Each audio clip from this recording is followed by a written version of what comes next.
ਪਿਆਰੇ ਕਿਸਾਨ ਵੀਰੋ ਤੇ ਭੈਣੋ, ਖੇਤੀ ਸਹਾਇਕ ਧੰਦਿਆਂ ਦਾ ਜਦੋਂ ਜ਼ਿਕਰ ਹੁੰਦਾ ਹੈ ਤੇ ਸ਼ਹਿਦ ਮੱਖੀ ਪਾਲਣ ਦਾ ਜ਼ਿਕਰ ਸੈਰੇ ਫਰਿਸ਼ਤੇ, ਕਿਉਂਕਿ ਇਹ ਧੰਦਾ ਅਜਿਹਾ ਹੈ ਜਿਹੜਾ ਕਿਹਾ ਜਾਂਦਾ ਕਿ ਕਿਸਾਨ ਵੀ ਕਰ ਸਕਦਾ ਹੈ, ਬੇਜ਼ਮੀਨਾ ਕਾਸ਼ਤਕਾਰ ਵੀ ਕਰ ਸਕਦਾ ਹੈ।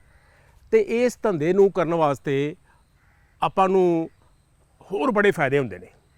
ਇਹ ਸਾਰਾ ਉਪਰਾਲਾ ਕੀ ਹੈ, ਕਿਵੇਂ ਇਸ ਸਹਾਇਕ ਧੰਦੇ ਨੂੰ ਕੀਤਾ ਜਾ ਸਕਦਾ ਹੈ ਔਰ ਕਿਵੇਂ ਅਸੀਂ ਇਸ ਧੰਦੇ ਨੂੰ ਕਰਕੇ ਆਪਣੀ ਖੇਤੀ ਪੈਦਾਵਾਰ ਨੂੰ ਦੂਣ ਸਵਾਇਆ ਕਰ ਸਕਦੇ ਹਾਂ, ਇਹਦੇ ਬਾਰੇ ਵਿਸਥਾਰ ਨਾਲ ਅਸੀਂ ਜਾਣਕਾਰੀ ਲੈਣੀ ਹੈ।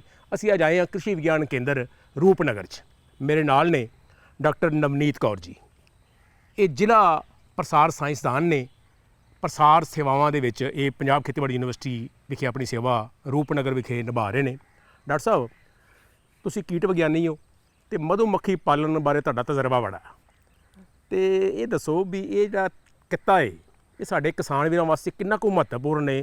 ਸ਼ਹਿਦ ਮੱਖੀ ਪਾਲਣ, ਮਧੂ ਮੱਖੀ ਪਾਲਣ ਕਿੰਨਾ ਕੁ ਫਾਇਦੇਮੰਦ ਹੋ ਸਕਦਾ? ਪੰਜਾਬ ਜਿਹੜਾ ਹੈਗਾ ਆਪਣਾ ਖੇਤੀ ਪ੍ਰਧਾਨ ਸੂਬਾ ਹੈਗਾ, ਤਾਂ ਸਹਾਇਕ ਧੰਦਿਆਂ ਦਾ ਮਕਸਦ ਕੀ ਹੈ ਕਿ ਜੋ ਆਪਣੀ ਕਿਸਾਨੀ ਤੋਂ ਜਿਹੜੀ ਆਪਾਂ ਨੂੰ ਆਮਦਨ ਹੁੰਦੀ ਹੈ, ਆਪਾਂ ਨੂੰ ਨਾਲ ਇੱਕ ਬੂਸਟ ਦੇ ਸਕੀਏ, ਇਨਕਮ ਦੇ ਵਿੱਚ ਵਾਧਾ ਕਰ ਸਕੀਏ, ਤਾਂ ਆਪਾਂ ਜਿਹੜੀ ਸਹਾਇਕ ਧੰਦਿਆਂ ਦੀ ਗੱਲ ਕਰਦੇ ਹਾਂ।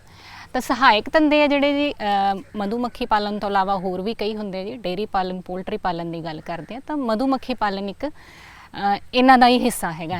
ਤੇ ਜੇ ਆਪਾਂ ਗੱਲ ਕਰੀਏ ਕਿ ਮਧੂ ਮੱਖੀ ਪਾਲਣ ਦੀ ਮਹੱਤਤਾ ਕਿਉਂ ਹੈ ਇਹਨਾਂ ਦੇ ਨਾਲੋਂ ਜ਼ਿਆਦਾ, ਤਾਂ ਜਿਸ ਤਰ੍ਹਾਂ ਡਾਕਟਰ ਸਾਹਿਬ ਤੁਸੀਂ ਹੁਣੇ ਗੱਲ ਕਰ ਰਹੇ ਸੀ ਕਿ ਜਿਹੜਾ ਇਹ ਕੰਮ ਹੈਗਾ ਇਹਦੇ ਲਈ ਕਿਸੇ ਖਾਸ ਕੁਆਲੀਫਿਕੇਸ਼ਨ ਦੀ ਲੋੜ ਨਹੀਂ ਹੈਗੀ ਕਿ ਤੁਸੀਂ ਇੰਨਾ ਪੜ੍ਹੇ ਹੋਵੋਗੇ ਤਾਂ ਹੀ ਜਿਹੜਾ ਤੁਸੀਂ ਮੱਖੀਆਂ ਨੂੰ ਚੰਗੀ ਤਰ੍ਹਾਂ ਮੈਨੇਜ ਕਰ ਸਕਦੇ ਹੋ। ਤੁਸੀਂ ਪ੍ਰੋਪਰ ਸਿਖਲਾਈ ਲੈ ਕੇ ਕੋਈ ਵੀ ਹੈ, ਚਾਹੇ ਆਦਮੀ ਹੈ ਚਾਹੇ ਔਰਤ ਹੈ, ਤੇ ਚਾਹੇ ਵੱਡੀ ਉਮਰ ਦਾ ਬਜ਼ੁਰਗ ਹੈਗਾ, ਚਾਹੇ ਕੋਈ 13-14 ਸਾਲ ਦਾ ਬੱਚਾ ਹੈਗਾ, ਸਾਰੇ ਜਿਹੜੇ ਹੈਗੇ ਕੋਈ ਵੀ ਕਰ ਸਕਦਾ ਜੀ। ਅੱਛਾ, ਕੋਈ ਜ਼ਮੀਨ ਦੀ ਜ਼ਰੂਰਤ ਨਹੀਂ? ਖਾਸ ਜ਼ਮੀਨ ਦੀ ਜ਼ਰੂਰਤ ਨਹੀਂ ਜੀ। ਇਹ ਇੱਕ ਪਲੱਸ ਪੁਆਇੰਟ ਹੈ ਇਹਦਾ। ਦੂਜਾ, ਇਹਦੇ ਵਾਸਤੇ ਕੋਈ ਆਪਾਂ ਨੂੰ ਵੱਖਰਾ ਸ਼ੈੱਡ ਬਣਾਉਣ ਦੀ ਲੋੜ ਨਹੀਂ ਹੈਗੀ। ਕਈ ਵਾਰੀ ਵੀ ਹੁੰਦਾ ਕਿ ਮੇਰੇ ਕੋਲ ਜ਼ਮੀਨ ਨਹੀਂ ਹੈ, ਮੈਂ ਬਕਸੇ ਕਿੱਥੇ ਰੱਖੂੰ, ਤੇ ਕਈ ਵਾਰੀ ਜੇ ਬਕਸੇ ਮੈਂ ਕਿਤੇ ਰੱਖਣਾ ਤੇ ਦੇਖੋ ਰੱਖਣੇ ਦੇ ਖੇਤਾਂ ਦੇ ਵਾਲੇ ਹੀ, ਹਾਂਜੀ, ਪਿੰਡਾਂ 'ਚ ਹੀ ਰੱਖਾਂਗੇ ਤੇ ਫਿਰ ਉਹ ਮੱਖੀਆਂ ਦੂਜੇ ਨੂੰ ਵੱਢਣਗੀਆਂ ਤੇ ਨਹੀਂ, ਨੁਕਸਾਨ ਕਈ ਵਾਰੀ ਹੁੰਦਾ ਮਨ 'ਚ। ਲਓ ਜੀ ਇੱਥੇ ਮੱਖੀਆਂ ਰੱਖਤੀਆਂ, ਕੀ ਕਿਹਾ ਜਾਂਦਾ ਕਿ ਇਹਦਾ ਫਾਇਦਾ ਵੀ ਹੁੰਦਾ ਕੁਛ? ਤੁਸੀਂ ਮਾਹਿਰ ਹੋ, ਕੀ ਕਹਿਣਾ ਚਾਹੋਗੇ? ਜਦੋਂ ਆਪਾਂ ਨੂੰ ਪੂਰੀ ਨੌਲੇਜ ਨਹੀਂ ਹੁੰਦੀਗੀ ਤਾਂ ਕਈ ਤਰ੍ਹਾਂ ਦੇ ਜਿਹੜੇ ਭਰਮ ਹੁੰਦੇ ਆ ਲੋਕਾਂ ਦੇ ਮਨਾਂ ਦੇ ਵਿੱਚ ਹੁੰਦੇ ਆ, ਤੇ ਜਿੰਨਾ ਚਿਰ ਆਪਾਂ ਉਹਨਾਂ ਨੂੰ ਕਲੀਅਰ ਨਹੀਂ ਕਰਾਂਗੇ ਇਹ ਭਰਮ ਐਂ ਹੀ ਪਨਪਦੇ ਰਹਿਣਗੇ। ਤਾਂ ਜਿਹੜਾ ਇੱਕ ਲੋਕਾਂ ਦੇ ਮਨ ਦੇ ਵਿੱਚ ਹੁੰਦਾ ਕਿ ਸਾਡੇ ਇੱਥੇ ਲਿਆ ਕੇ ਮੱਖੀਆਂ ਰੱਖਤੀਆਂ, ਇਹ ਸਾਡੀਆਂ ਫਸਲਾਂ ਦਾ ਰਸ ਚੂਸ ਰਹੀਆਂ ਤੇ ਇਹ ਤਾਂ ਸਾਡੇ ਝਾੜ ਘਟ ਜੂਗਾ ਜੀ, ਹੈ ਨਾ ਜੀ। ਇਹ ਕਾਫੀ ਵਾਰੀ ਗੱਲ ਹੁੰਦੀ ਹੈ ਜੀ, ਫਾਰਮਰਾਂ ਦੇ ਮਨ 'ਚ ਆਮ ਹੁੰਦਾ ਇਹ ਸਾਡੇ ਲੜਦੀਆਂ ਜੀ। ਇਹ ਜਿਹੜੀ ਮੱਖੀ ਜਿਹੜੀ ਆਪਾਂ ਰੱਖਦੇ ਹੈਗੇ ਆ ਜੀ ਪੰਜਾਬ ਦੇ ਵਿੱਚ, ਜਿਹੜੀ ਇਹਨੂੰ ਐਪਿਸ ਮੈਲੀਫੇਰਾ ਇਟਾਲੀਅਨ ਮੱਖੀ ਰੱਖੀ ਜਾਂਦੀ ਹੈ ਜੀ। ਤੇ ਐਪਿਸ ਮੈਲੀਫੇਰਾ ਇਹ ਮੱਖੀ ਦਾ ਨਾਮ ਹੈ, ਇਹ ਸਾਇੰਟਿਫਿਕ ਨਾਮ ਹੈ ਜੀ ਮੱਖੀ ਦਾ। ਤੇ ਜਿੰਨੀਆਂ ਮੱਖੀਆਂ ਸਾਰਿਆਂ ਦਾ ਇਹੋ ਹੀ ਨਾਮ ਹੈ ਕਿ ਅਲੱਗ-ਅਲੱਗ? ਨਹੀਂ ਜੀ, ਅਲੱਗ-ਅਲੱਗ ਤਰ੍ਹਾਂ ਦੀਆਂ ਮੱਖੀਆਂ ਹੁੰਦੀਆਂ। ਆਪਣੇ ਕਹਿ ਲਓ ਕਿ ਭਾਰਤ ਦੇ ਵਿੱਚ ਸ਼ਹਿਦ ਪੈਦਾ ਕਰਨ ਵਾਲੀਆਂ 4 ਕਿਸਮ ਦੀਆਂ ਮੱਖੀਆਂ ਹੁੰਦੀਆਂ ਜੀ। 2 ਜੰਗਲੀ ਜਿਨ੍ਹਾਂ ਨੂੰ ਡੂਮਣਾ ਤੇ ਇੱਕ ਛੋਟੀ ਲੱਡੂ ਮੱਖੀ ਕਹਿ ਦਿੰਦੇ ਆ ਜੀ, ਇੱਕ ਹਿੰਦੁਸਤਾਨੀ ਮੱਖੀ ਔਰ ਮੈਲੀਫੇਰਾ। ਔਰ ਆਪਾਂ ਜੋ ਮੱਖੀ ਪਾਲਣ ਹੈਗਾ ਐਪਿਸ ਮੈਲੀਫੇਰਾ ਦੇ ਨਾਲ ਕਰੀਦਾ ਜੀ, ਕਿਉਂਕਿ ਇਸ ਮੱਖੀ ਦੀ ਖਾਸੀਅਤ ਇਹ ਹੈ ਜੀ ਕਿ ਕਿਸੇ ਵੀ ਤਰ੍ਹਾਂ ਦੇ ਕਹਿ ਲਓ ਕਿ ਜੇ ਗਰਮੀ ਜ਼ਿਆਦਾ ਹੈਗੀ ਹੈ, ਠੰਡ ਪਈ, ਤਾਂ ਇਹ ਮਾੜੇ ਕਹਿ ਲਓ ਕਿ ਮੌਸਮ ਦੇ ਪ੍ਰਭਾਵ ਨੂੰ, ਜੇ ਖੁਰਾਕ ਦੀ ਕਮੀ ਆ ਗਈ, ਉਹਨੂੰ ਆਸਾਨੀ ਨਾਲ ਝੱਲ ਜਾਂਦੀ ਹੈ। ਤੇ ਜਿਸ ਤਰ੍ਹਾਂ ਆਪਾਂ ਗੱਲ ਕਰ ਰਹੇ ਸੀ ਜੀ ਕਿ ਫਾਰਮਰਾਂ ਦੀ ਆਮ ਉਹਨਾਂ ਦੇ ਮਨ ਦੇ ਵਿੱਚ ਹੁੰਦਾ ਕਿ ਲੜਨਗੀਆਂ, ਇਹ ਮੱਖੀ ਦੀ ਸੁਭਾਅ ਤੋਂ ਬਹੁਤ ਹੀ ਜ਼ਿਆਦਾ ਸਾਊ ਹੁੰਦੀ ਹੈ। ਅੱਛਾ, ਗੁੱਸੇ ਵਾਲੀ ਨਹੀਂ ਹੁੰਦੀ? ਤੇ ਇਹ ਗੁੱਸੇ ਵਾਲੀ ਨਹੀਂ ਹੁੰਦੀ, ਤਾਂ ਹੀ ਇਹਨੂੰ ਪਾਲਣਾ ਸੌਖਾ ਹੈ ਜੀ, ਕਿਉਂਕਿ ਤੁਸੀਂ ਬਕਸਿਆਂ ਨੂੰ ਖੋਲ੍ਹਣਾ, ਉਹਨਾਂ ਦਾ ਨਿਰੀਖਣ ਕਰਨਾ, ਤੇ ਜੇ ਮੱਖੀ ਗੁੱਸੇ ਵਾਲੀ ਹੋਊਗੀ ਉਹ ਤਾਂ ਤੁਹਾਨੂੰ ਪੱਟ ਕੇ ਖਾ ਜਾਊਗੀ। ਇਹ ਤੇ ਹੈ ਹੀ, ਸਹੀ ਗੱਲ। ਇਹ ਸਾਊ ਸੁਭਾਅ ਦੀ ਹੁੰਦੀ ਹੈ ਜੀ। ਤੇ ਰਹੀ ਗੱਲ ਜਿਹੜੀ ਆਪਾਂ ਗੱਲ ਕਰਦੇ ਹੈਗੇ ਆ ਕਿ ਰਸ ਜਿਹੜਾ ਚੂਸਦੀਆਂ ਹੈਗੀਆਂ, ਇਹ ਜੀ ਮੱਖੀਆਂ ਦਾ ਕੰਮ ਹੁੰਦਾ ਪਰਾਗਣ ਕਰਨਾ। ਕਈ ਫਸਲਾਂ ਦੇ ਵਿੱਚ ਤੁਸੀਂ ਦੇਖੋ, ਫਲਾਂ ਦੇ ਵਿੱਚ, ਸਬਜ਼ੀਆਂ ਦੇ ਵਿੱਚ, ਜਿੰਨਾ ਚਿਰ ਪਰਾਗਣ ਦੀ ਕਿਰਿਆ ਨਹੀਂ ਨਾ ਹੁੰਦੀ ਜੀ, ਉਹਨਾਂ ਚਿਰ ਉਹਨਾਂ ਨੂੰ ਫਲ ਨਹੀਂ ਲੱਗਣਾ। ਬਿਲਕੁਲ। ਔਰ ਕਈ ਫਸਲਾਂ ਜਿਵੇਂ ਬਦਾਮ ਵਰਗੀਆਂ ਤਾਂ ਇਹੋ ਜਿਹੀਆਂ ਹੁੰਦੀਆਂ ਜੀ, ਜਿੰਨਾ ਚਿਰ ਮੱਖੀ ਨੇ ਉਹਦਾ ਪਰਾਗਣ ਨਹੀਂ ਨਾ ਕੀਤਾ, ਉਹਨੂੰ ਫਲ ਹੀ ਨਹੀਂ ਪੈਣਾ। ਆਪਣੇ ਤੇਲ ਬੀਜ ਫਸਲਾਂ ਵੀ ਆਉਂਦੀਆਂ ਨੇ, ਤੇਲ ਬੀਜ ਫਸਲਾਂ ਹੋ ਗਈਆਂ ਜੀ, ਆਪਣੀਆਂ ਸਾਰੇ ਕੱਦੂ ਜਾਤੀ ਦੀਆਂ ਫਸਲਾਂ ਹੋ ਗਈਆਂ ਜੀ, ਅਰਹਰ ਹੋ ਗਈ। ਸੋ ਤੁਹਾਡੇ ਕਹਿਣ ਤੋਂ ਭਾਵ ਹੈ ਕਿ ਜਿੱਥੇ ਮਧੂ ਮੱਖੀ ਆਪਾਂ ਰੱਖੀਏ ਉਸ ਕਿਸਾਨ ਦਾ ਵੀ ਫਾਇਦਾ ਇਹਦੇ 'ਚ ਹੈਗਾ, ਕੋਈ ਐਸੀ ਗੱਲ ਨਹੀਂ। ਔਰ ਇਹ ਜਿਹੜੀ ਮੱਖੀ ਤੁਸੀਂ ਗੱਲ ਕੀਤੀ, ਜਿਹੜੀ ਇਟਾਲੀਅਨ ਮੱਖੀ ਦਾ ਤੁਸੀਂ ਜ਼ਿਕਰ ਕੀਤਾ, ਇਹ ਮੱਖੀ ਸੁਭਾਅ ਚ ਸਾਊ ਸਾਊ ਹੈ ਸੁਭਾਅ ਤੇ ਵੱਢਦੀ ਵੀ ਨਹੀਂ ਬਹੁਤ ਜ਼ਿਆਦਾ, ਹਾਂਜੀ ਘਬਰਾਉਣ ਵਾਲੀ ਗੱਲ ਕੋਈ ਨਹੀਂ। ਬਿਲਕੁਲ ਜੀ। ਸੋ ਇਹ ਬੇਜ਼ਮੀਨੇ ਕਿਸਾਨ ਵੀ ਕਰ ਸਕਦੇ ਆ। ਬੇਜ਼ਮੀਨੇ ਕਿਸਾਨ ਕਰ ਸਕਦੇ ਜੀ, ਕਿਸੇ ਦੇ ਖੇਤ 'ਚ ਲਿਜਾ ਕੇ ਆਪਾਂ ਰੱਖਦੇ ਆਂ। ਇਹ ਤਾਂ ਜਿਸ ਤਰ੍ਹਾਂ ਆਪਾਂ ਕਹਿੰਦੇ ਆ ਕਿ ਨਾਲੇ ਪੁੰਨ ਨਾਲੇ ਫਲੀਆਂ, ਮੱਖੀ ਪਾਲਕ ਦਾ ਵੀ ਫਾਇਦਾ ਹੈ ਜੀ, ਦੋਵਾਂ ਦਾ। ਜਿਹਦੇ ਖੇਤ 'ਚ ਰੱਖਿਆ ਉਹਦਾ ਵੀ ਫਾਇਦਾ ਹੈ, ਕਿਉਂਕਿ ਮੱਖੀ ਦੇ ਕੀਤੇ ਹੋਏ ਪਰਾਗਣ ਨਾਲ ਜੀ ਝਾੜ 'ਚ ਵੀ ਇਜ਼ਾਫਾ ਹੁੰਦਾ ਹੈ ਅੱਛਾ, ਔਰ ਫਸਲ ਦੀ ਜਿਹੜੀ ਕੁਆਲਿਟੀ ਹੈ ਉਹ ਵੀ ਵਧੀਆ ਹੁੰਦੀ ਹੈ ਜੀ। ਨਾਲੇ ਪੁੰਨ ਤੇ ਨਾਲੇ ਫਲੀਆਂ ਵਾਲੀ ਗੱਲ ਬਣ ਗਈ ਹਾਂਜੀ। ਤੇ ਨਾਲੇ ਤੇ ਉਹ ਇੱਕ ਸਹਾਇਕ ਧੰਦਾ ਹੋ ਗਿਆ ਤੇ ਬਿਲਕੁਲ ਦੂਜਾ ਜੀ। ਨਾਲ ਝਾੜ ਵੱਧ ਗਿਆ ਬਿਲਕੁਲ ਤੇ ਜੀ। ਨਾਲੇ ਸ਼ਹਿਦ, ਹਾਂਜੀ। ਮਿੱਠਾ ਸ਼ਹਿਦ ਹੈਂ? ਔਰ ਬੱਲੇ ਬੱਲੇ। ਤੁਸੀਂ ਖੇਤ ਵਿੱਚ ਤੁਹਾਡੇ ਜੇ ਮੱਖੀਆਂ ਰੱਖੀਆਂ ਹੋਈਆਂ ਤਾਂ ਤੁਸੀਂ ਜਿਵੇਂ ਆਪਾਂ ਜੀ ਹਿਮਾਚਲ ਦੀ ਗੱਲ ਕਰੀਏ ਤਾਂ ਉੱਥੇ ਸੇਬ ਦੇ ਬਾਗਾਂ ਦੇ ਵਿੱਚ ਲੋਕ ਪੈਸੇ ਦਿੰਦੇ ਆ ਕਿ ਸਾਡੇ ਲਿਆ ਕੇ ਮੱਖੀਆਂ ਰੱਖੋ, ਤਾਂ ਤੁਸੀਂ ਪੈਸੇ ਨਹੀਂ ਦੇਣੇ ਤਾਂ ਮੈਡਮ, ਬਦਲੇ 'ਚ ਜਦੋਂ ਸ਼ਹਿਦ ਡਾਕਟਰ ਮੰਗ ਸਾਹਿਬ, ਲਓ ਜੀ। ਡਾਕਟਰ ਵਧੀਆ। ਨਵਨੀਤ ਜੀ, ਮੈਂ ਸਮਝਦਾ ਕਿ ਜਦੋਂ ਕਿਸਾਨ ਇੱਕ ਵਾਰੀ ਉਹਨੂੰ ਤਜਰਬਾ ਹੋ ਗਿਆ ਕਿ ਲਓ ਜੀ ਮੇਰੇ ਖੇਤਾਂ 'ਚ ਮੱਖੀਆਂ ਆਈਆਂ ਤੇ ਝਾੜ ਵੱਧ ਗਿਆ, ਤਾਂ ਉਹਨੇ ਫਿਰ ਆਵਾਜ਼ਾਂ ਮਾਰਨੀ ਹੈ। ਹਾਂਜੀ। ਹੈਨਾ? ਅੱਛਾ, ਹੁਣ ਗੱਲ ਆਉਂਦੀ ਹੈ ਕਿ ਜੇ ਇਹ ਕੰਮ ਮੈਂ ਕਰਨਾ ਹੈ ਤੇ ਇਹਦੇ ਵਾਸਤੇ ਹਾਲਾਤ ਵੀ ਚਾਹੀਦੇ ਨੇ, ਜੀ ਬਿਲਕੁਲ। ਪੈਸਾ ਧੰਦਾ ਵੀ ਚਾਹੀਦਾ ਹੈ, ਸਿਖਲਾਈ ਵੀ ਚਾਹੀਦੀ ਹੈ। ਹੈਨਾ? ਹਾਂਜੀ। ਤੇ ਇਹਦੇ ਬਾਰੇ ਕੋਈ ਜਾਣਕਾਰੀ ਦਿਓ ਵੀ ਕਿਵੇਂ ਆਪਾਂ ਸਿਖਲਾਈ ਲੈ ਸਕਦੇ ਹਾਂ ਔਰ ਕਿੱਦਾਂ ਇਹ ਕੰਮ ਨੂੰ ਸ਼ੁਰੂ ਕੀਤਾ ਜਾ ਸਕਦਾ ਹੈ।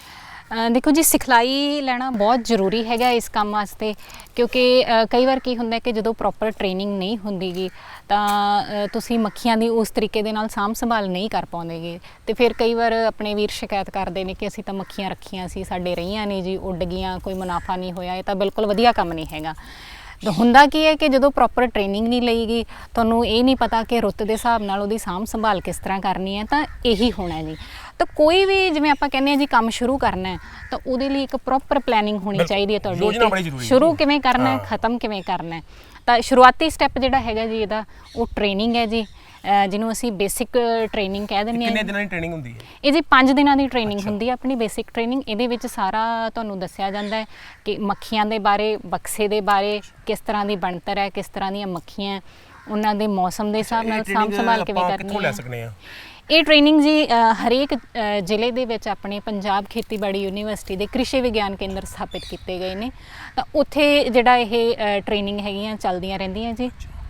ਤਾਂ ਤੁਸੀਂ ਕਿਸੇ ਵੀ ਆਪਦੇ ਜ਼ਿਲ੍ਹੇ ਦੇ ਜਾਂ ਜਿਹੜਾ ਤੁਹਾਨੂੰ ਨੇੜੇ ਪੈਂਦਾ ਹੈ ਕ੍ਰਿਸ਼ੀ ਵਿਗਿਆਨ ਕੇਂਦਰ ਜੀ, ਉੱਥੇ ਜਾ ਕੇ ਆਪਣਾ ਨਾਮ ਦਰਜ ਕਰਵਾ ਸਕਦੇ ਹੋ। ਤਾਂ ਉੱਥੇ ਕੀ ਹੁੰਦਾ ਕਿ ਜਦੋਂ ਵੀ ਟ੍ਰੇਨਿੰਗ ਆਉਂਦੀ ਹੈ ਜੀ, ਉਹ ਆਪਣੇ ਆਪ ਫੋਨ ਕਰਕੇ ਤੁਹਾਨੂੰ ਸੱਦ ਲੈਂਦੇ ਆ ਸੋ ਸਾਨੂੰ ਰੈਗੂਲਰ ਤੌਰ ਤੇ ਆਪਣੇ ਇਲਾਕੇ ਦੇ ਕ੍ਰਿਸ਼ੀ ਵਿਗਿਆਨ ਕੇਂਦਰ ਨਾਲ ਇਨ ਟੱਚ ਆਪਾਂ ਰਹੀਏ ਜੀ। ਕਿ ਬਿਲਕੁਲ। ਜਦੋਂ ਉਹਨਾਂ ਦਾ ਬੈਚ ਪੂਰਾ ਹੋ ਗਿਆ ਹਾਂਜੀ ਤੇ ਉਹ ਟ੍ਰੇਨਿੰਗ ਆਪਾਂ ਨੂੰ ਮਿਲ ਸਕਦੀ ਹੈ। ਹਾਂਜੀ ਹਾਂਜੀ ਕੋਈ ਸਭ ਤੋਂ ਬੇਸਿਕ ਜਿਹੜੀ ਸੋਚ ਹੈ ਮੇਰੇ ਹਿਸਾਬ ਨਾਲ ਸਿਖਲਾਈ ਹੈ। ਹਾਂਜੀ ਸਿਖਲਾਈ ਕਹਿੰਦੇ ਨੇ ਕੋਰਸ, ਸੋਰਸ ਤੇ ਫੋਰਸ। ਹਾਂਜੀ, ਹਾਂਜੀ। ਪਹਿਲਾਂ ਲੱਭ ਲੋ ਕਰਨਾ ਕੀ ਹੈ, ਕੋਰਸ ਕਰ ਲਓ ਤੇ ਫਿਰ ਪੂਰਾ ਵਾਹ ਲਾ ਦੇ ਜੀ। ਇੱਕ ਜਿਵੇਂ ਆਪਾਂ ਅੰਗਰੇਜ਼ੀ ਦੇ ਵਿੱਚ ਕਹਿ ਦਿੰਦੇ ਆ ਨਾ ਕਿ well begin is half done, ਕਿ ਚੰਗੀ ਤਰ੍ਹਾਂ ਕਰ ਲਿਆ, ਸ਼ੁਰੂ ਕੀਤਾ, ਚੰਗੀ ਸ਼ੁਰੂਆਤ ਤਾਂ ਅੱਧਾ ਪੂਰਾ ਹੋ ਗਿਆ ਬਿਲਕੁਲ। ਜੀ। ਸੋ ਪਿਆਰੇ ਕਿਸਾਨੋ, ਇਹ ਬੜਾ ਜ਼ਰੂਰੀ ਜੇ ਕਿ ਸਿਖਲਾਈ ਤੋਂ ਆਪਾਂ ਇਹ ਨਾ ਕਹੀਏ ਕਿ ਲਓ ਜੀ ਮੈਂ ਤੇ ਕਰ ਹੀ ਲਾਂਗਾ, ਹਾਂਜੀ। ਨਹੀਂ। ਪਰ ਜਦੋਂ ਤੁਸੀਂ ਸਿਖਲਾਈ ਲਾਓਗੇ, ਅੱਛਾ ਮੈਡਮ ਇੱਕ ਗੱਲ ਹੋਰ ਹੈ, ਕਈ ਵਾਰੀ ਸਾਡੇ ਕੋਲ ਸਰਮਾਇਆ ਨਹੀਂ ਹੁੰਦਾ ਤੇ ਇਹ ਕੰਮ ਕਰਨ ਵਾਸਤੇ ਕਿੰਨੇ ਕੁ ਲੈਵਲ ਤੋਂ ਸ਼ੁਰੂ ਕਰਨ ਦੀ ਲੋੜ ਹੈ, ਔਰ ਇਹ ਵੀ ਦੱਸੋ ਕਿ ਕਿੰਨਾ ਕੁ ਪੈਸਾ ਚਾਹੀਦਾ ਹੈ ਨਾ? ਕਈ ਵਾਰੀ ਮਨ ਚ ਆ ਜਾਂਦਾ ਪੈਸਾ ਬੜਾ ਚਾਹੀਦਾ ਹੋਏਗਾ, ਕਈ ਵਾਰ ਬੰਦਾ ਉੱਥੇ ਹੀ ਆਪਣੀ ਗੱਲ ਛੱਡ ਦਿੰਦਾ।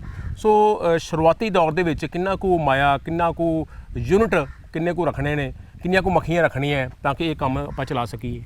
ਦੇਖੋ ਜੀ, ਜਦੋਂ ਕੰਮ ਸ਼ੁਰੂ ਕਰਨਾ ਹੈਗਾ ਤਾਂ ਹਮੇਸ਼ਾ ਸਾਡੀ ਇਹ ਸਿਫਾਰਿਸ਼ ਹੁੰਦੀ ਹੈ ਕਿ ਤੁਸੀਂ ਛੋਟੇ ਲੈਵਲ ਤੋਂ ਕੰਮ ਸ਼ੁਰੂ ਕਰੋ, ਵੱਡੇ ਨੂੰ ਜਫਾ ਨਾ ਮਾਰੋ, ਕਿਉਂਕਿ ਜੇ ਬਹੁਤ ਜ਼ਿਆਦਾ ਕਲੋਨੀਆਂ ਮੈਨੇਜ ਨਹੀਂ ਹੋਈਆਂ ਤਾਂ ਉਹ ਆਪਣੇ ਸਰਮਾਏ ਦੀ ਵੀ ਕਹਿ ਲਓ ਕਿ ਵੇਸਟੇਜ ਹੋਊਗੀ। ਜਿਵੇਂ ਤੁਸੀਂ ਸ਼ੁਰੂਆਤ ਕਰਨੀ ਹੈ, ਟ੍ਰੇਨਿੰਗ ਲਈ ਹੈ ਤੁਸੀਂ, ਤਾਂ ਉਸ ਤੋਂ ਬਾਅਦ ਕੀ ਹੈ ਕਿ ਤੁਸੀਂ 10 ਕੁ ਬਕਸਿਆਂ ਦੇ ਨਾਲ ਵੀ ਜਿਹੜੀ ਹੈਗੀ ਹੈ ਸ਼ੁਰੂਆਤ ਕਰ ਸਕਦੇ ਹੋ, ਤਾਂ ਕਿ ਜਿਹੜਾ ਤੁਹਾਨੂੰ ਹੈ ਕਿ ਚੰਗੀ ਤਰ੍ਹਾਂ ਜਿਹੜਾ ਮੱਖੀਆਂ ਦੇ ਨਾਲ ਕੰਮ ਕਿਵੇਂ ਕਰਨਾ, ਉਹਨਾਂ ਦੀ ਸਾਂਭ ਸੰਭਾਲ ਕਿਸ ਤਰ੍ਹਾਂ ਕਰਨੀ ਹੈ, ਉਹ ਇੱਕ ਵਾਰੀ ਜਾਂਚ ਆ ਜਾਵੇ ਤਾਂ ਤੁਸੀਂ ਅੱਗੇ ਆਪਦਾ ਕੰਮ ਮਲਟੀਪਲਾਈ ਕਰ ਸਕਦੇ ਹੋ। ਬਿਲਕੁਲ। ਤੇ ਜੇ ਆਪਾਂ ਖਰਚੇ ਦੀ ਗੱਲ ਕਰੀਏ ਜੀ, ਤਾਂ ਇੱਕ ਬਕਸੇ ਦਾ ਮੱਖੀਆਂ ਸਮੇਤ ਜੇ ਲਾਈਏ, ਵਧੀਆ ਲੱਕੜ ਦਾ ਆਪਾਂ ਬਕਸਾ ਲੈਂਦੇ ਆ ਜੀ, ਤਾਂ 4-5 ਹਜ਼ਾਰ ਦੇ ਵਿੱਚ ਖਰਚਾ ਆ ਜਾਂਦਾ ਇੱਕ ਬਕਸੇ ਦਾ? ਹਾਂਜੀ। ਅੱਛਾ। ਤਾਂ ਉਹ ਡਿਪੈਂਡਿੰਗ ਅਪਨ ਹੁਣ ਜੇ ਤੁਸੀਂ ਕਿ ਉਹ ਬਕਸੇ 'ਚ ਮੱਖੀਆਂ ਪਾਲਣੀਆਂ ਆਪਾਂ? ਹਾਂਜੀ, ਬਕਸੇ ਦੇ ਵਿੱਚ 8 ਫਰੇਮ ਮੱਖੀ ਹੋਊਗੀ ਜੀ, ਤਾਂ ਉਹ ਤੁਹਾਡਾ 4-5 ਹਜ਼ਾਰ ਦਾ ਮੱਖੀਆਂ ਸਮੇਤ? ਹਾਂਜੀ, ਮੱਖੀਆਂ ਸਮੇਤ ਇੰਨਾ ਖਰਚਾ ਆਏਗਾ ਜੀ। ਜੇ ਅਸੀਂ ਬਕਸਿਆਂ ਦੀ ਗੱਲ ਕਰੀਏ, ਕਿੰਨੇ ਕੁ ਬਕਸਿਆਂ ਤੋਂ ਸ਼ੁਰੂ ਕਰਨਾ ਚਾਹੀਦਾ? 10 ਕੁ ਬਕਸਿਆਂ ਤੋਂ ਸ਼ੁਰੂ ਕਰੋ ਜੀ। ਜਦੋਂ ਚੰਗੀ ਤਰ੍ਹਾਂ ਮੈਨੇਜ ਕਰਨਾ ਆ ਗਿਆ ਤਾਂ ਤੁਸੀਂ ਫਿਰ ਆਪਣਾ ਕੰਮ ਵਧਾਓ। 50,000 ਰੁਪਏ ਦਾ ਖਰਚਾ ਜਿਹੜਾ ਸ਼ੁਰੂਆਤੀ ਦੌਰ 'ਚ ਚਾਹੀਦਾ? ਹਾਂਜੀ ਹਾਂਜੀ। ਅੱਛਾ ਮੈਡਮ, ਇੱਕ ਗੱਲ ਦੱਸੋ ਕਿ ਇਹ ਜਿਹੜਾ ਮੱਖੀਆਂ ਦਾ ਕੰਮ ਆਪਾਂ ਸ਼ੁਰੂ ਕਰਨਾ ਹੈ, ਇਹਦੇ ਵਾਸਤੇ ਕੀ ਫੁੱਲ ਫਲਾਕਾ ਲਾਗੇ ਹੋਣਾ ਚਾਹੀਦਾ ਹੈ ਹਾਲਾਤ ਕਿੱਦਾਂ ਦੇ ਹੋਣੇ ਚਾਹੀਦੇ ਨੇ? ਕੀ ਸਾਡੇ ਕੋਲ ਦੇਖੋ ਸਾਡੇ ਸੂਬੇ ਦੇ ਵਿੱਚ ਜੇ ਆਪਾਂ ਦੇਖੀਏ 75% ਤੇ ਕਣਕ ਝੋਨਾ ਹੀ ਹੈ ਜੀ ਹਨਾ? ਜੀ ਤੇ ਇਹ ਮਨ 'ਚ ਆ ਜਾਂਦਾ ਵੀ ਫੁੱਲ ਨਹੀਂ ਹੈਗੇ ਜੀ ਮੇਰੇ ਕੋਲ ਲੱਗੇ ਤੇ ਮੈਂ ਮੱਖੀਆਂ ਕਿਉਂ ਰੱਖਣੀਆਂ, ਕਈ ਵਾਰੀ ਮਨ 'ਚ ਆ ਜਾਂਦਾ। ਜੀ ਸੋ ਜੀ ਤੁਸੀਂ ਮਾਹਿਰ ਹੋ ਕਿ ਅਜਾ ਸੋਚ ਸਾਡੇ ਵਾਸਤੇ ਸਹੀ ਹੈ ਰੱਖਣੀ? ਜਿਹੜੇ ਆਪਾਂ ਗੱਲ ਕਰੀਏ ਜੀ ਮਧੂ ਮੱਖੀਆਂ ਦੀ ਖੁਰਾਕ ਦੀ, ਤਾਂ ਕਾਫੀ ਜਿਹੜੀਆਂ ਫਸਲਾਂ ਹੈਗੀਆਂ, ਦਰਖਤ ਹੈਗੇ ਆ, ਸਬਜ਼ੀਆਂ ਅੱਛਾ। ਜਾਂ ਫਰੂਟਸ ਦੇ ਜਿਹੜੇ ਪਲਾਂਟ ਹੁੰਦੇ ਆ, ਉਹਨਾਂ ਤੇ ਮੱਖੀ ਜਾਂਦੀ ਆ, ਆਪਦੀ ਖੁਰਾਕ ਇਕੱਠੀ ਕਰਦੀ ਹੈ। ਹੁਣ ਜੇ ਆਪਾਂ ਗੱਲ ਕਰੀਏ ਜੀ ਜਿਹੜੀ ਕੱਦੂ ਜਾਤੀ ਦੀਆਂ ਸਬਜ਼ੀਆਂ ਹੈ, ਉਹਨਾਂ ਸਾਰਿਆਂ ਤੋਂ ਇਹਨੇ ਖੁਰਾਕ ਇਕੱਠੀ ਕਰਨੀ ਹੈ। ਸਰੋਂ ਜਾਤੀ ਦੀਆਂ ਸਬਜ਼ੀਆਂ ਸੋ ਸਾਨੂੰ ਜਿਹੜੇ ਉੱਥੇ ਹੈਗੇ ਬਕਸੇ ਆ- ਰੱਖਣੇ ਪੈਣਗੇ ਜਿੱਥੇ ਇਹ ਸਾਰਾ ਕੁਝ ਹੋਵੇ। ਹਾਂਜੀ, ਸਫੈਦਾ, ਟਾਹਲੀ, ਬਰਸੀਮ, ਅਰਹਰ, ਇਹ ਜਾਂ ਆਪਣੇ ਇੱਥੇ ਏਰੀਏ ਦੇ ਵਿੱਚ ਲਾ ਲਓ ਤੁਸੀਂ ਖੈਰ ਦੇ ਦਰਖਤ ਹੋ ਗਏ ਜੀ। ਤਾਂ ਇਹਨਾਂ ਸਾਰਿਆਂ ਤੋਂ, ਲੀਚੀ ਤੋਂ ਜਿਹੜਾ ਹੈਗਾ ਮੱਖੀ ਆਪਣੀ ਜਿਹੜੀ ਖੁਰਾਕ ਇਕੱਠੀ ਕਰਦੀ ਹੈਗੀ ਹੈ। ਤੁਹਾਡੇ ਆਲੇ ਦੁਆਲੇ ਇਹਨਾਂ ਦਾ ਏਰੀਆ ਹੋਵੇ ਕਿੰਨੇ ਕੁ ਤਾਂ- ਏਰੀਆ 'ਚ ਹੋਣਾ ਚਾਹੀਦਾ ਸਾਰਾ ਇਹ? ਦੇਖੋ ਜੀ, ਜੇ ਤੁਹਾਡੇ ਕੋਲੇ 10 ਕੁ ਬਕਸੇ ਹੈਗੇ ਆ ਤਾਂ ਤੁਹਾਨੂੰ 2 ਕਿੱਲੇ ਸਫੀਸ਼ੀਐਂਟ ਹੋਣਗੇ ਜੀ। ਬਾਕੀ ਜੇ ਮੱਖੀ ਦੀ ਗੱਲ ਕਰੀਏ ਜੀ, ਤਾਂ ਜਿੱਥੇ ਬਕਸਾ ਪਿਆ ਮੱਖੀ ਦਾ, ਤਾਂ 3 ਕਿਲੋਮੀਟਰ ਦਾ ਰੇਡੀਅਸ ਹੁੰਦਾ ਹੈ ਜੀ। ਮੱਖੀ 3 ਕਿਲੋਮੀਟਰ ਤੱਕ ਹੈ ਜਿਹੜਾ ਆਪਦੀ ਖੁਰਾਕ ਇਕੱਠੀ ਕਰਨ ਜਾਊਗੀ। 3 ਕਿਲੋਮੀਟਰ ਤੱਕ? ਹਾਂਜੀ। ਕੀ ਬਾਤ ਹੈ। ਤਾਂ ਉਹ ਇਹ ਹਮੇਸ਼ਾ ਇਸ ਦਾਇਰੇ 'ਚ ਰਹਿੰਦੀ ਹੈ, ਤਾਂ ਤੁਸੀਂ ਇਹ ਸ਼ੋਰ ਹੋਵੋ ਕਿ ਇਸ ਦਾਇਰੇ ਦੇ ਵਿੱਚ ਉਹਦੇ ਲਈ ਖੁਰਾਕ ਜਿਹੜੀ ਹੈ ਅਵੇਲੇਬਲ ਹੋਵੇ। ਨਹੀਂ ਤਾਂ ਕਈ ਵਾਰ ਹੁੰਦਾ ਕਿ ਜਿਵੇਂ ਜੀ ਸਰਦੀਆਂ ਦੇ ਵਿੱਚ ਜੇ ਖੁਰਾਕ ਦੀ ਕਮੀ ਆ ਜਾਂਦੀ ਹੈ, ਤਾਂ ਆਪਣੇ ਕਾਫੀ ਮੱਖੀ ਪਾਲਕ ਹੈਗੇ ਆ, ਤਾਂ ਉਹਨਾਂ ਏਰੀਆ ਦੇ ਵਿੱਚ ਮਾਈਗ੍ਰੇਸ਼ਨ ਕਰ ਲੈਂਦੇ ਆ ਜੀ ਬਕਸਿਆਂ ਦੀ, ਜਿੱਥੇ ਸਰੋਂ ਲੱਗਦੀ ਹੈ। ਅੱਛਾ ਮੈਡਮ, ਹੁਣ 10 ਬਕਸੇ ਮੈਂ ਜੇ ਰੱਖਣਾ ਤੇ ਸ਼ਹਿਦ ਦੀ ਜੇ ਗੱਲ ਕਰੀਏ, ਕਿੰਨੀ ਕੁ ਪੈਦਾਵਾਰ ਸ਼ਹਿਦ ਦੀ ਹੋ ਜਾਂਦੀ ਹੈ, ਔਰ ਕਿਹੜੇ ਵੇਲੇ ਸ਼ਹਿਦ ਜਿਹੜਾ ਮੈਂ ਲੈ ਸਕਣਾ?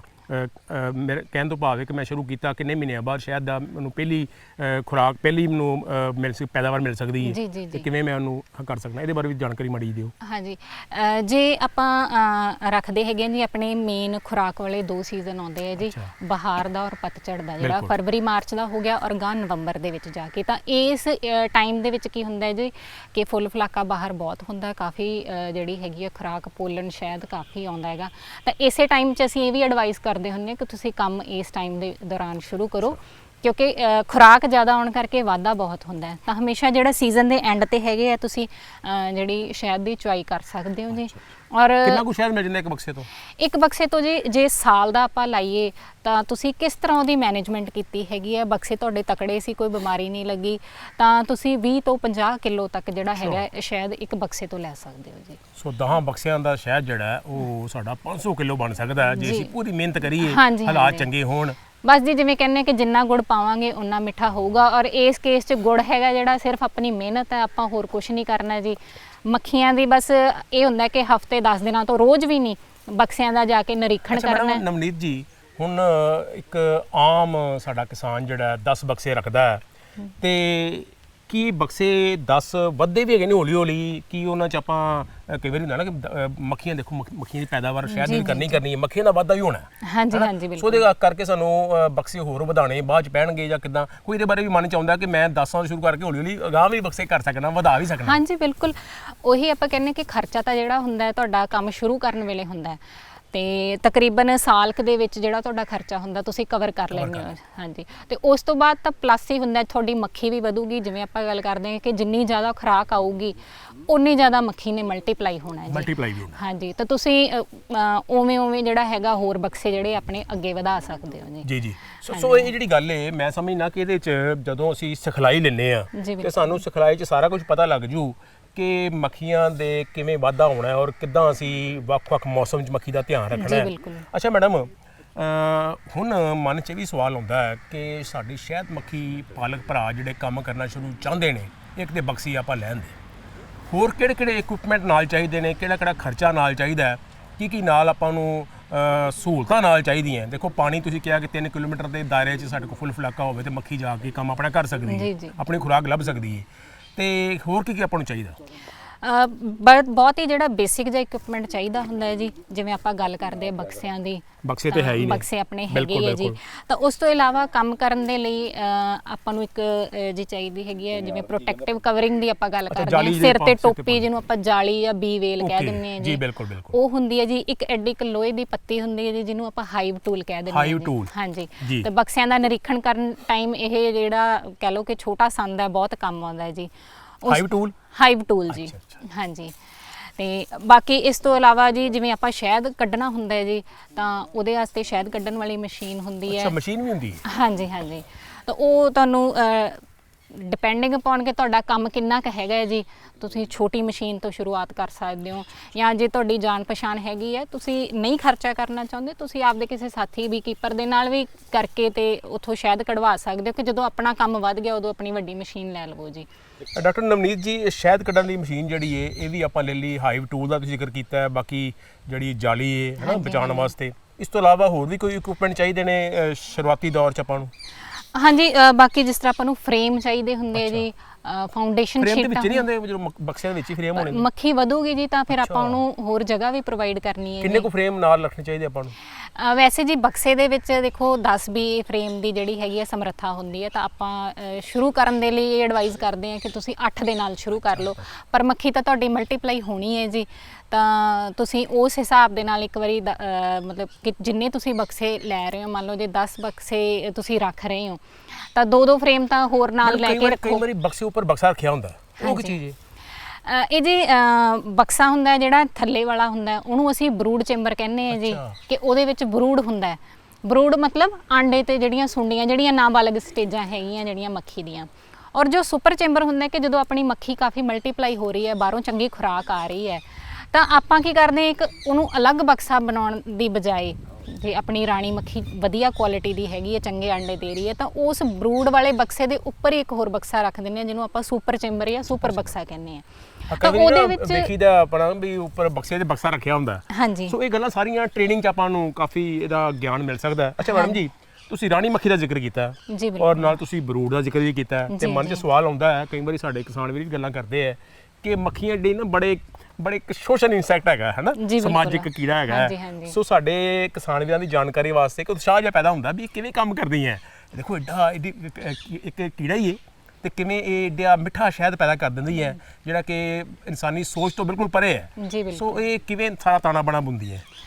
ਬਸ ਉਹੀ ਜਿਵੇਂ ਤੁਸੀਂ ਕਹਿ ਰਹੇ ਹੋ ਡਾਕਟਰ ਸਾਹਿਬ ਕਿ ਇੱਕ ਸਮਾਜਿਕ ਕੀੜਾ ਹੈ, ਤੇ ਇਹ ਕਹਿ ਲਓ ਕਿ ਇੱਕ ਜਿਹੜਾ ਪੂਰਾ ਬਕਸਾ ਹੁੰਦਾ ਉਹਨੂੰ ਅਸੀਂ ਕਲੋਨੀ ਜਾਂ ਕੁਟੁੰਬ ਕਹਿੰਦੇ ਆ, ਕਿਉਂਕਿ ਇੱਕ ਪਰਿਵਾਰ ਦੀ ਤਰ੍ਹਾਂ ਹੁੰਦਾ। ਜਿਵੇਂ ਇੱਕ ਪਰਿਵਾਰ ਦੇ ਵਿੱਚ ਆਪਣੇ ਸਾਰੇ ਦੀਆਂ ਡਿਊਟੀਆਂ ਵੰਡੀਆਂ ਹੁੰਦੀਆਂ ਜੀ, ਕਿ ਇਹਨੇ ਆਹ ਕੰਮ ਕਰਨਾ, ਫਲਾਣਾ ਬੰਦਾ ਖੇਤ ਦਾ ਕੰਮ ਸੰਭੂਗਾ, ਜੇ ਘਰੇ 2 ਬੀਬੀਆਂ ਹੈਗੀਆਂ ਤਾਂ ਕੋਈ ਚੁੱਲ੍ਹੇ ਚੌਂਕੇ ਦਾ ਕੰਮ ਸੰਭਾਲੂਗੀ, ਜਾਂ ਕੋਈ ਜਿਹੜਾ ਪਸ਼ੂਆਂ ਦਾ ਕੰਮ ਸੰਭਾਲੂਗੀ।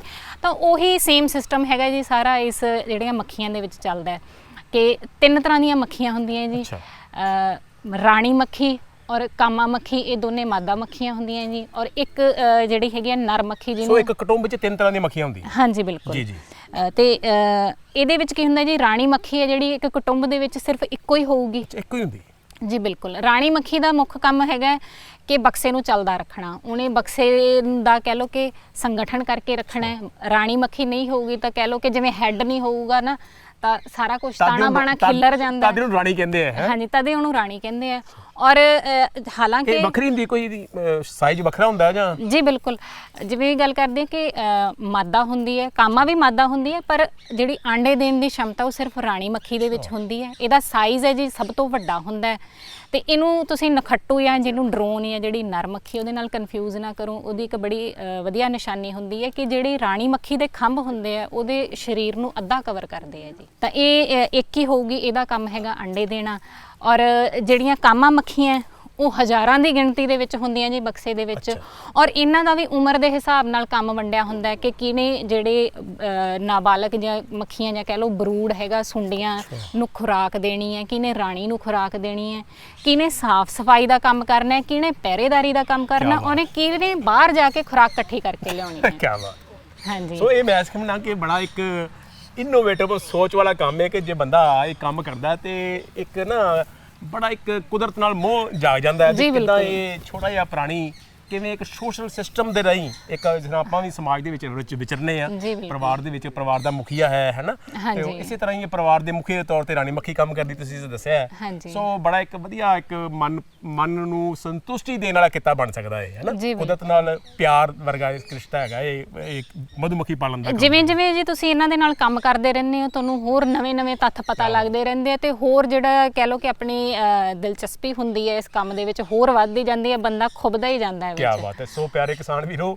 ਇਹ ਸਿਖਲਾਈ ਲੈ ਕੇ ਮੈਂ ਕਹਿੰਦਾ ਅੱਜ ਹੀ ਮਨ ਬਣਾ ਲਓ ਵੀ ਕਿੱਤਾ ਬੜਾ ਵਧੀਆ ਜੇ, ਔਰ ਇਹਨੂੰ ਜੇ ਆਪਾਂ ਕਰਾਂਗੇ ਤੇ ਬੱਲੇ ਬੱਲੇ ਹੋ ਸਕਦੀ ਹੈ, ਨਾਲ ਝਾੜ ਵੱਧ ਸਕਦਾ ਤੇ ਨਾਲੇ ਤੁਸੀਂ ਕਿਹਾ ਪੌਣ ਤੇ ਨਾਲੇ ਫਲੀਆਂ, ਦੋਵੇਂ ਕੰਮ ਹੋ ਸਕਦੇ। ਅੱਛਾ, ਹੁਣ ਗੱਲ ਇਹ ਹੁੰਦੀ ਕਿ ਜਿੱਥੇ ਆਪਾਂ ਬਕਸੇ ਰੱਖਣੇ ਆ ਜੀ ਸ਼ਹਿਦ ਆਪਾਂ ਚੋਲਿਆ ਤੇ ਸ਼ਹਿਦ ਘਰ ਤੇ ਵਰਤਣਾ ਨਹੀਂ। ਦੇਖੋ ਜੇ ਵਪਾਰ ਕਰਨਾ ਤੇ ਮੰਡੀਕਾਰੀ ਵੀ ਚਾਹੀਦੀ ਹੈ। ਜੀ ਜੀ ਸੋ 2 ਵਾਰੀ ਸਾਲ ਚ ਆਪਾਂ ਸ਼ਹਿਦ ਦੀ ਚੁਆਈ ਕਰਨੀ ਹੈ, ਤਕਨੀਕੀ ਗਿਆਨ ਜਿਹੜਾ ਟ੍ਰੇਨਿੰਗ 'ਚ ਮਿਲ ਜਾਣਾ ਤੇ ਮੰਡੀਕਾਰੀ ਆਪਾਂ ਕਰਨੀ ਹੈ। ਸੋ ਮੰਡੀਕਾਰੀ ਦੇ ਵੀ ਖਾਸ ਨੁਕਤੇ ਹੋਣੇ ਚਾਹੀਦੇ ਨੇ। ਸ਼ਹਿਦ ਦੀ ਫਾਇਦੇ ਕਿੰਨੇ ਨੇ, ਜਦੋਂ ਤੱਕ ਸ਼ਹਿਦ ਦੀ ਮੰਗ ਨਹੀਂ ਵਧੇਗੀ ਤੇ ਪੈਦਾਵਾਰ ਕਰਨ ਵਾਲੇ ਨੂੰ ਫਾਇਦਾ ਨਹੀਂ ਹੋਊਗਾ।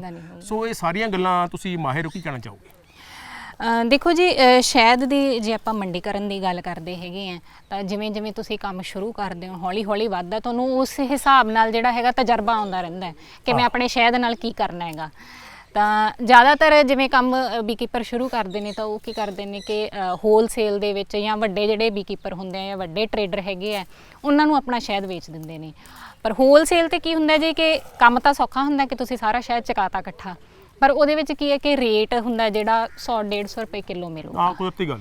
ਤਾਂ ਜਿਵੇਂ ਜਿਵੇਂ ਤਜਰਬਾ ਆਉਂਦਾ ਹੈ ਤਾਂ ਜੇ ਬੀਕੀਪਰ ਹੈਗਾ ਰਿਟੇਲ ਵਾਲੇ ਪਾਸੇ ਨੂੰ ਜਾਂਦਾ ਹੈ ਜੀ ਕਿ ਆਪਣੀ ਤੁਸੀਂ ਪੈਕਿੰਗ ਕਰਕੇ ਸ਼ਹਿਦ ਦੀ ਉਹਨੂੰ ਵਧੀਆ ਪੁਣ ਕੇ ਇੱਕ ਵਧੀਆ ਅਟਰੈਕਟਿਵ ਸੋਹਣਾ ਲੇਬਲ ਤਿਆਰ ਕਰਕੇ ਤੇ ਜੇ ਤੁਸੀਂ ਆਪ ਵੇਚੋ ਤਾਂ ਰਿਟੇਲ ਦੇ ਵਿੱਚ ਦੇਖੋ ਜੀ ਕਿਲੋ ਜਿਹੜਾ ਹੈਗਾ ਸ਼ਹਿਦ ਦਾ ਰੇਟ ਉਹ 300-350 ਰੁਪਏ ਤੱਕ ਵੇਰੀ ਕਰਦਾ ਹੈ ਜੀ। ਸੋ ਜੇ ਆਪ ਆਪਾਂ ਬੋਤਲਾਂ 'ਚ ਪਾ ਕੇ ਜਾਂ ਕੰਟੇਨਰਾਂ 'ਚ ਪਾ ਕੇ ਵੇਚਨੇ ਆ ਜੀ, ਐਗ ਮਾਰਕ ਵੀ ਕਰਵਾਉਣੇ ਆਪਾਂ, ਹੈ ਨਾ? ਹਾਂਜੀ, ਤੁਸੀਂ ਮਾਰਕਾ ਵੀ ਲੈ ਸਕਦੇ ਹੋ ਜੀ। ਬਿਲਕੁਲ ਮੈਂ ਕਹਿੰਦਾ ਕਿ ਬੜਾ ਇੱਕ ਵਧੀਆ ਕੰਮ ਹੋ ਸਕਦਾ ਹੈ ਔਰ ਸ਼ਹਿਦ ਦੇ ਫਾਇਦੇ ਤੇ ਮੇਰੇ ਅਣਗਿਣਤ ਨੇ।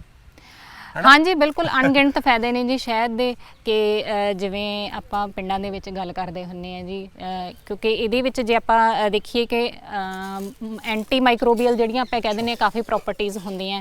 ਮੇਰਾ ਤਾਂ ਆਪਦਾ ਪਰਸਨਲ ਤਜਰਬਾ ਹੈ ਜੀ, ਤੁਸੀਂ ਸੱਟ ਦੇ ਉੱਪਰ ਜਾਂ ਜਲੇ ਦੇ ਉੱਪਰ ਜੇ ਸ਼ਹਿਦ ਲਗਾ ਲੈਂਦੇ ਹੋ ਤਾਂ ਜਿਵੇਂ ਉਹ ਛਾਲਾ ਵਗੈਰਾ ਬਣਦਾ ਹੀ ਨਹੀਂ, ਬਿਲਕੁਲ ਬਹੁਤ ਵਧੀਆ ਜਿਹੜਾ ਜ਼ਖਮ ਹੈ ਤੁਹਾਡਾ ਭਰ ਜਾਂਦਾ ਹੈ। ਐਂਟੀਬਾਇਓਟਿਕ ਹੈ, ਬਿਲਕੁਲ ਐਂਟੀਬਾਇਓਟਿਕ ਹੈ ਜੀ। ਔਰ ਬਾਕੀ ਜੇ ਖਾਣ ਦੇ ਤੌਰ ਤੇ ਆਪਾਂ ਦੇਖੀਏ ਸ਼ਹਿਦ ਕੰਜ਼ਿਊਮ ਕਰਦੇ ਹੋ ਤੁਸੀਂ ਗਰਮੀਆਂ ਦੇ ਵਿੱਚ, ਮੰਨ ਲਓ ਪਾਣੀ ਦੇ ਵਿੱਚ ਨਿੰਬੂ ਪਾਣੀ ਦੇ ਵਿੱਚ ਪਾ ਕੇ ਲੈਂਦੇ ਹੋ ਤਾਂ ਵਜਨ ਦਾ ਤਾਂ ਪਤਾ ਨਹੀਂ, ਪਰ ਜਿਹੜਾ ਤੁਹਾਡਾ ਹਾਜ਼ਮ ਹੈ ਉਹ ਬਿਲਕੁਲ ਦਰੁਸਤ ਰਹਿੰਦਾ ਹੈ ਜੀ।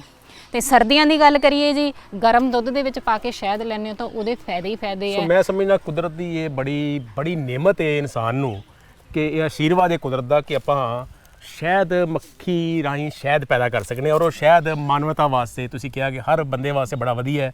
ਚਾਹੇ ਆਪਾਂ ਨਿੰਬੂ ਪਾ ਕੇ ਪੀਵੀਏ, ਚਾਹੇ ਆਪਾਂ ਵੈਸੇ ਖਾਈਏ। ਤੁਸੀਂ ਕਿਹਾ ਕਿ ਕੋਈ ਸਮੱਸਿਆ ਆਏ ਤਾਂ ਉੱਥੇ ਆਪਾਂ ਸ਼ਹਿਦ ਲਾ ਦਈਏ ਤੇ ਵੈਸੇ ਨੂੰ ਫਾਇਦਾ ਹੋ ਜਾਂਦਾ। ਮਧੂ ਮੱਖੀ ਪਾਲਣ ਦਾ ਕਿੱਤਾ ਵਾਕਈ ਫਾਇਦੇਮੰਦ ਸਾਬਤ ਹੋ ਸਕਦਾ ਜੇ ਅਸੀਂ ਮਨ ਨਾਲ ਕਰੀਏ ਤੇ ਮਨ ਨਾਲ ਕਰਨ ਲਈ ਸਾਨੂੰ ਸਿਖਲਾਈ ਚਾਹੀਦੀ ਹੈ। ਖੇਤੀਬਾੜੀ ਯੂਨੀਵਰਸਿਟੀ ਦਾ ਸਾਥ ਚਾਹੀਦਾ ਤੇ ਸਾਥ ਲੈਣ ਵਾਸਤੇ ਸਾਡੇ ਕੋਲ ਟੈਲੀਫੋਨ ਹੈ, ਆਪਾਂ ਕੰਟੈਕਟ ਕਰੀਏ ਆਪਣੇ ਜ਼ਿਲ੍ਹੇ ਦੇ ਕ੍ਰਿਸ਼ੀ ਵਿਗਿਆਨ ਕੇਂਦਰ ਦੇ ਨਾਲ ਤੇ ਸਿਖਲਾਈ ਲੈ ਕੇ ਕੰਮ ਕਰੀਏ ਤੇ ਬੱਲੇ ਬੱਲੇ ਹੋ ਸਕਦੀ ਹੈ ਆਪਣੀ ਵੀ ਤੇ ਨਾਲ ਖੇਤੀ ਪੈਦਾਵਾਰ ਵੱਧ ਸਕਦੀ ਹੈ ਤੇ ਸ਼ਾਇਦ ਆਪਾਂ ਨੂੰ ਮਿਲ ਸਕਦਾ। ਸੋ ਡਾਕਟਰ ਨਵਨੀਤ ਜੀ ਬੜੇ ਵਧੀਆ ਢੰਗ ਨਾਲ ਤੁਸੀਂ ਜਾਣਕਾਰੀ ਦਿੱਤੀ ਹੈ ਔਰ ਮੈਨੂੰ ਪੂਰੀ ਆਸ ਹੈ ਕਿ ਸਾਡੇ ਜਿਹੜੇ ਨੌਜਵਾਨ ਭੈਣਾਂ ਨੇ ਭਰਾ ਨੇ ਉਹ ਜ਼ਰੂਰ ਇਹ ਕੰਮ ਕਰਕੇ ਆਪਣਾ ਫਾਇਦਾ ਉਠਾਉਣਗੇ। ਤੁਹਾਡੀ ਬਹੁਤ ਬਹੁਤ ਮਿਹਰਬਾਨੀ ਜੀ।